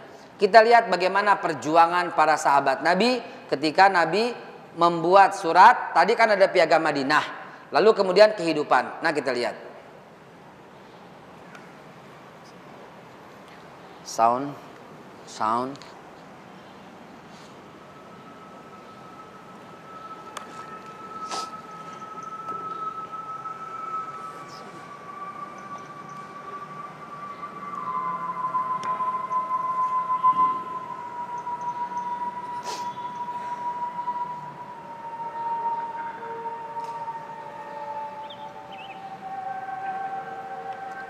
Ada mic lagi nggak tuh? Tadi sudah ada piagam. Hasil dari piagam itu membuat umat Islam bebas berdakwah. Dan ini adalah sebuah cuplikan dakwah. Bagaimana Islam berkembang di kalangan di masa Nabi Shallallahu Alaihi Wasallam. Nabi mengutus Amr bin As ke Mesir. Nabi mengutus Ja'far ke Raja Habasyi. Nabi mengutus para sahabat-sahabatnya bahkan ke Asia. Abu Kasbah baru sampai Filipina, baru sampai Tiongkok. Tapi Abdullah bin Mas'ud tiba sampai Sumatera, tiba sampai Aceh atau disebut Aceh. Kemudian mereka berpencar. Mereka mengenakan kuda, kapal laut dan sebagainya. Mereka dakwah di depan para raja, termasuk Raja Sri Indrafarman, Raja Sriwijaya.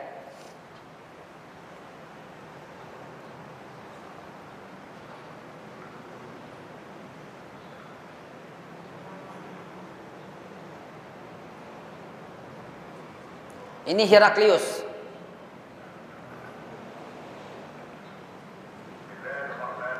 Dengan nama Allah. Dari Nabi Muhammad kepada Heraklius, Raja Heraklius yang agung. Aku mengajakmu kepada Islam. Islamlah kau akan selamat. Allah memberi pahala 2 kali lipat. Jika kau menolak, maka bagimu dosa orang Majusi seluruhnya.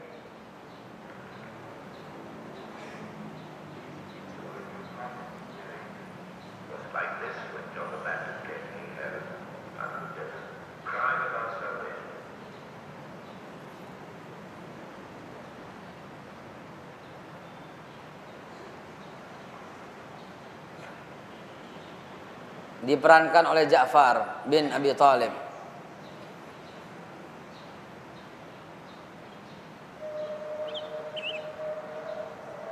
Cukup ya?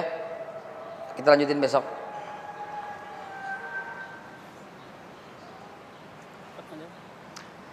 Tutup dengan tanya jawab ya.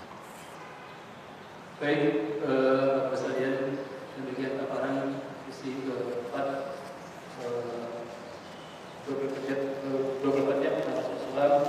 Barangkali ada hal-hal yang ditanyakan dari apa yang disampaikan tadi. Ada Bapak, Ibu yang bertanya silakan. Apa ada? Atau udah tahu semua? Ibu, ada yang menanyakan? Silakan.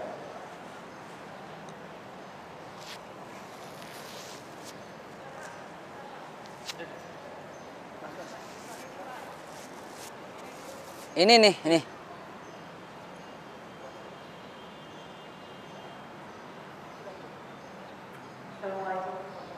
Waalaikumsalam warahmatullahi wabarakatuh. Yang ingin saya tanyakan adalah di surga itu kan sudah manusia disediakan tempat sendiri oleh Allah. Kemudian istri Nabi kan banyak. Nah, dengan siapakah nanti di surga itu? Hanya dengan Khadijah apa dengan semua istri-istrinya? Terima kasih.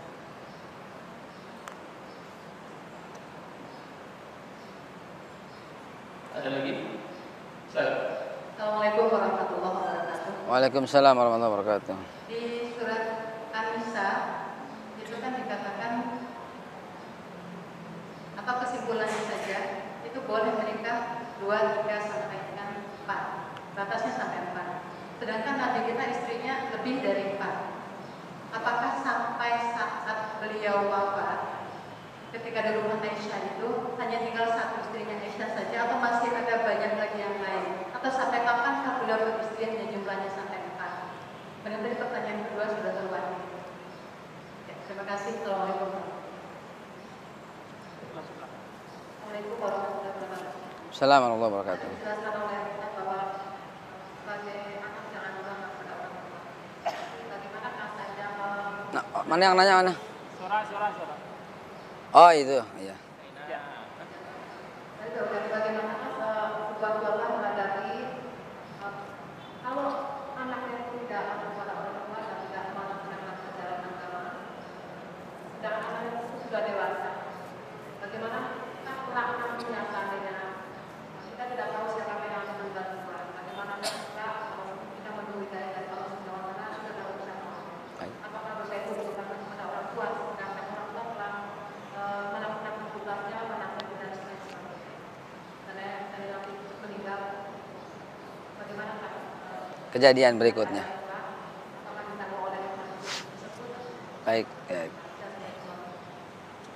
Assalamualaikum warahmatullahi wabarakatuh. Waalaikumsalam warahmatullahi wabarakatuh. Saya Hasbullah. Hasbullah. Nah, saya mau menanyakan dari season ini season yang sudah keempat ya, dari pertama, 2, 3, 4 dan begitu banyak nasihat Nabi yang kita bisa ambil dari sini.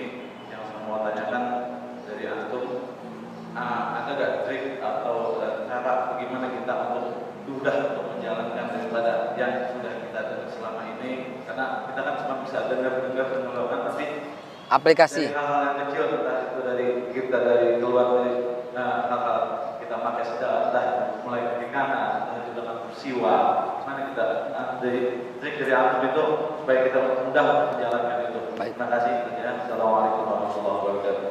Baik, dibatasi saja waktu. Silakan Ustaz menyampaikan kabar pertama tadi tentang surga. Rasulullah. Baik. Isinya 4, kira-kira dengan siapa nanti surga?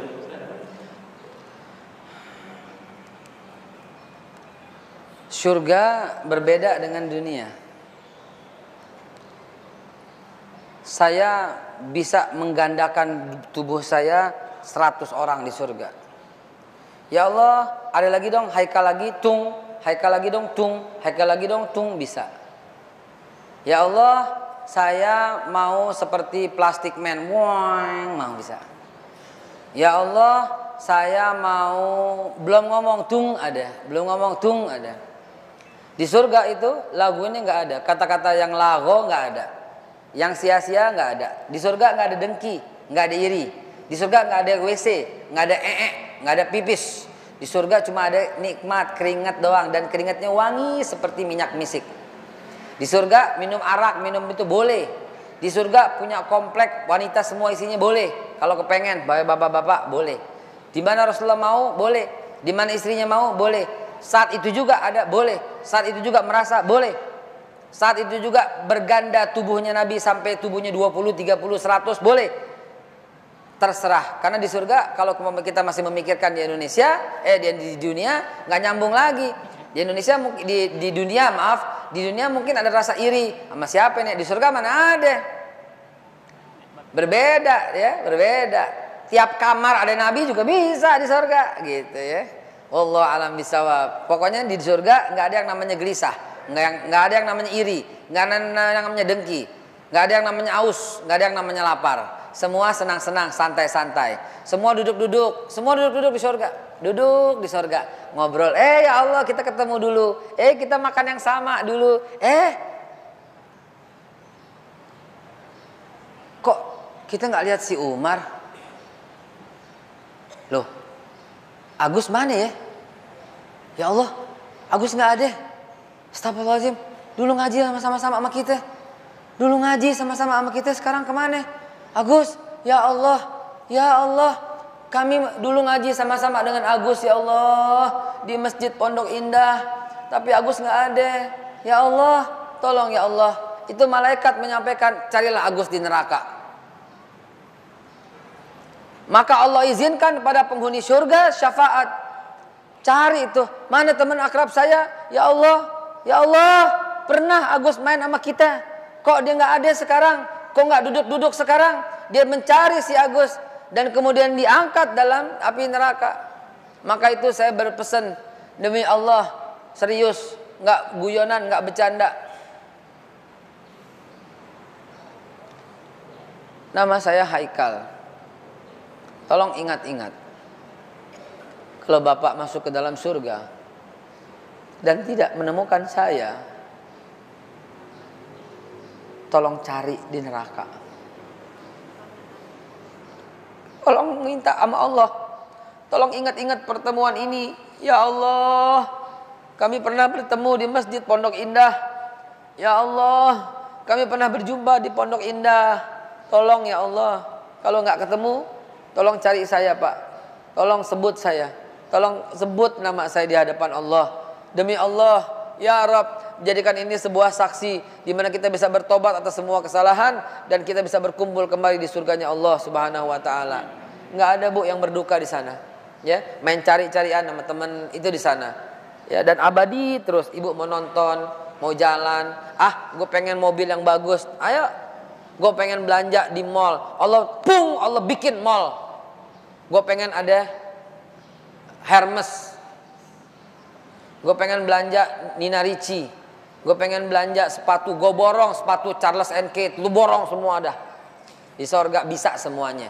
Pakai deh segitu. Gue pengen kondangan. Jadi kondangan. Gue pengen semua orang menghormati gue. Iya. Gue pengen dulu punya musuh. Sekarang gue mau musuh gue ngelayanin gue. Jadi musuhnya orang udah di neraka. Allah jadiin musuh itu duplikat nih, ngelayanin ibu demi memuaskan ibu. Bisa. Kagak ada kagaknya di sorga. Ya Bu ya. Jadi nggak kepikiran dengan siapa nggak kepikiran. Kenapa? Karena semuanya memperoleh kenikmatan yang luar biasa. Adapun Nabi Muhammad SAW soal istri 4 dan lebih, mana lebih dulu? Istrinya dulu banyak atau ayatnya yang turun? Lebih dulu banyak, baru ayatnya turun. Kenapa? Karena ayatnya turun itu di dalam setelah perang Uhud. Setelah perang Uhud Nabi udah 9 istrinya sebelum perang Uhud. Jadi dicerai. Nggak boleh menceraikan istri. Dan Nabi stop, nggak boleh lagi. Di situ memang udah 9 ya 9. Gitu. Udah cukup ya di situ udah. Segitu pada waktu ayat itu 4. Ayat itu kan membatasi. Dan ayat itu bukan ayat perintah. Memang ada perintahnya nikahilah, tapi yang perintahnya perintah umum, bukan perintah infirodi, bukan perintah tiap pribadi. Contoh yang perintah infirodi itu aqimis sholah, dirikanlah sholat itu tiap orang. Wa itaiz zakah, tunaikanlah zakat itu pribadi. Nah kalau ini perintahnya umum, maksudnya umum adalah ketika dalam suasana pasca perang, ketika banyak janda-janda yang wafat, suami yang wafat dan kemudian melahirkan para janda-janda. Nah itu Allah perintahkan, ambil tuh anak yatimnya, piara sebagaimana kau menjaga anak yatimmu sendiri. Bila nggak sanggup berlaku adil, maka nikahilah 2 dari mereka, 3 atau 4. Tapi kalau nggak sanggup berlaku adil, 1 aja. Dan kalian nggak sanggup berlaku adil, jadi intinya atau aja dah. Tapi ada yang 2 tuh, ya nggak apa-apa karena dia hebat. Jangan hina. Dia hebat, dia bisa berlaku adil. Kita belum bisa, ya udah. Dia hebat, bukan soal adil nggak adil, cuman kita nggak sanggup menyakiti hatinya. Tuh, nggak sanggup membuat hatinya berduka. Tuh, jadi sampai kiamat cukup 1. Kenapa? Nggak sanggup membuat hatinya terluka. Tuh, kenapa? Karena hatinya terluka kalau kita menduakan, begitu aja. Tapi kalau diizinin ya bismillah. Kalau disuruh bukan diizinin, disuruh. Diizinin juga enggak, disuruh. Kawin gak lo? Awas lo, awas lo. Iya deh, demi membahagiakanmu gue lagi gitu ya barangkali. Tapi kalau umpamanya ini bulan Ramadan nih ya, enggak deh, enggak, atau aja cukup. Lagi puasa cukup 1 ya. Jangan curang ya. Kau curangi aku gitu, ntar lagunya ntar ya. Apa itu lagunya itu? Aku na na na na na na na na na na na. Apa sih itu lagunya tuh? Apa sih lagunya tuh? Yang lagi model tuh? Allah. Tahu aja lo ya lagu-lagu gitu. Ya Bu ya? Enggak ya Bu ya? Cukup ya? Ada lagi? Tadi apa? Anak sama orang tua. Bu, kewajiban ibu mendidiknya, kelar. Memberikan ada 16 hak anak yang mesti ibu turuti. 16 hak anak. Nggak boleh tuh ibu. Ibu kurangin 1 aja dosa banget. Ya, 16 hak anak.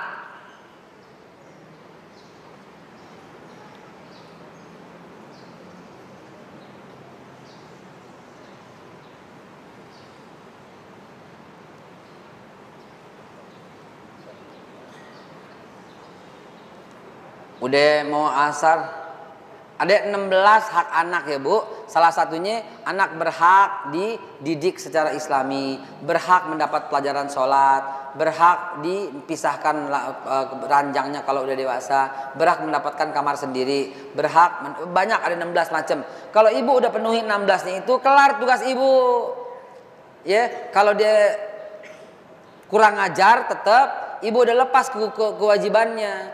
Kalau ibu wafat duluan udah nggak ada urusan. Kalau dia tetap dia minta maaf dan dia tobat, ibu maafin, selesai. Masuk surga dua-duanya. Kalau enggak, didurhaka sama orang tua, Allah juga nggak redo, celaka hidupnya. Ibu udah kelar kewajibannya, Bu. Udah nggak ada kewajiban lagi. Ibu udah lolos, gitu. Namun pertanyaannya, kenapa sampai dia nggak hormat sama ibu? Itu pertanyaan besar. Kenapa? Karena ibu kurang wibawa, karena ibu kurang cinta, karena ibu kurang kasih sayang kepada dia, sehingga timbal baliknya begitu. Kalau ibu cukupkan cinta, ibu cukupkan kasih sayang kepada dia, demi Allah dia akan menjadi anak yang hormat dan taat pada ibu. Bu, saya mau kasih PR. Ibu ada 5 anak lagi main bola, ya, lagi main bola. Pulang sekolah itu Bu, lempar sepatunya, lempar tasnya, semua perang, nggak pakai makan, nggak pakai sembayang, push, langsung main bola, ampe maghrib baru pulang. Lumpur nempel di baju seragam, di tas udah belepetan, di kepala lumpur nempel semua. Pulang ke rumah, ibu bilang apa? Ibu bilang apa? Ya? Ayo, bilang apa ibu dengan anak yang begitu kira-kira? Jujur. Jewer. Ngomelin.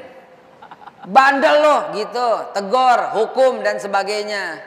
Ini kejadian betul nih Bu, ada 5 anak main bola tuh. Rumahnya satu komplek. Rumah pertama tuh dilewatin. Dia lihat tuh, 4-4-nya lihat, ibunya lagi mukulin anaknya, dasar lu, pukul. Tinggal 4. Rumah berikutnya begitu juga. Diselebot kakinya pakai sapu lidi. Rumah berikutnya begitu juga.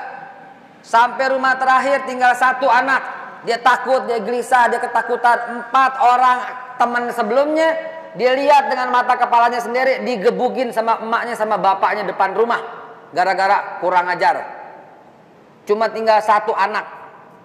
Dia masuk pelan-pelan melalui pintu belakang. Ternyata ibunya juga udah nunggu. Lewat pintu belakang ibunya udah tahu, ibunya udah nunggu. Tapi ibunya nggak bawa sapu, nggak bawa sapu lidi. Ibunya cuma bawa teh hangat dengan 2 potong pastel. Anak itu demi Allah, saya 40 tahun yang lalu. Demi Allah. Saya masih ingat, rumah pertama itu rumah Aap, digebukin sama bapaknya. Rumah kedua rumah Amak Belok. Rumah ketiga rumah Bobby dan Billy, adik kakak. Ya, itu saya masih ingat, saya sendiri yang main bola. Saya ketakutan pada waktu itu.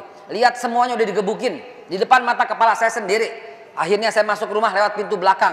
Ingat, lewat rumah Pok Yaya yang jual ketupat sayur. Iya, saya ngelewatin rumah Pok Yaya. Kenapa? Karena nggak mau lewat Kalibata Raya depan, takut diomelin sama bapak, sama ibu, sama umi saya. Saya nggak berani, takut umi saya marah sama saya. Saya lewat pintu belakang, lewat rumah Pok Yaya. Tahu-tahu umi udah nunggu. Umi udah tahu pasti lewat belakang, tapi umi nunggu sama teh hangat, sama 2 potong pastel.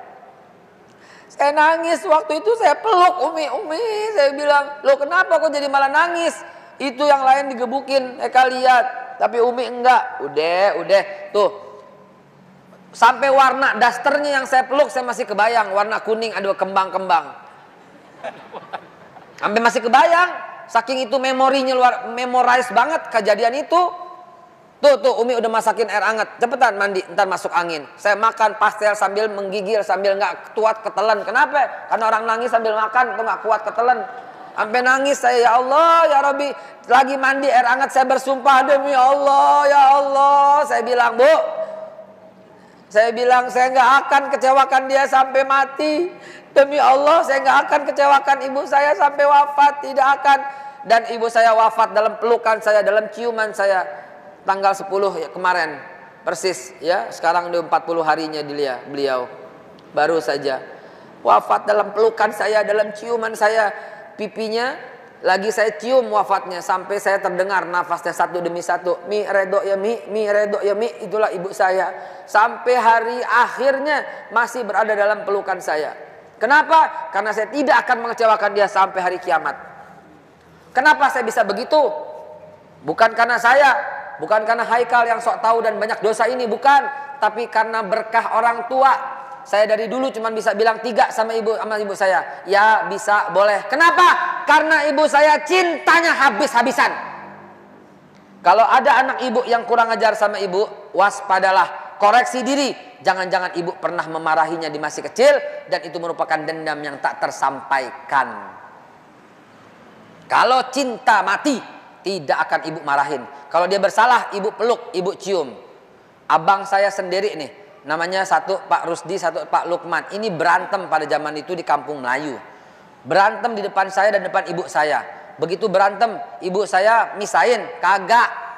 Omelin, kagak. Jewer, kagak. Demi Allah, umi saya jatuh. Saya tomplok, umi, saya peluk. Tahu-tahu umi saya kedipin mata sebelah. Ting, ting, ting, ting. Umi saya pura-pura pingsan. Akhirnya abang saya yang namanya Lukman dan Rusdi ini lompat, berhenti berantem. Umi semua nangis, ambilin air, ambilin minum, takut umi disangka meninggal. Wah, dipelukin rame-rame. Begitulah cara ibu saya mendamaikan antara kakak yang sedang berantem. Luar biasa. Profesor dari profesornya psikolog, itulah orang tua kita. Kalau ibu sampai anaknya kurang ajar, waspada dan koreksi. Jangan-jangan kita yang kurang cerdas dalam mendidik anak kita.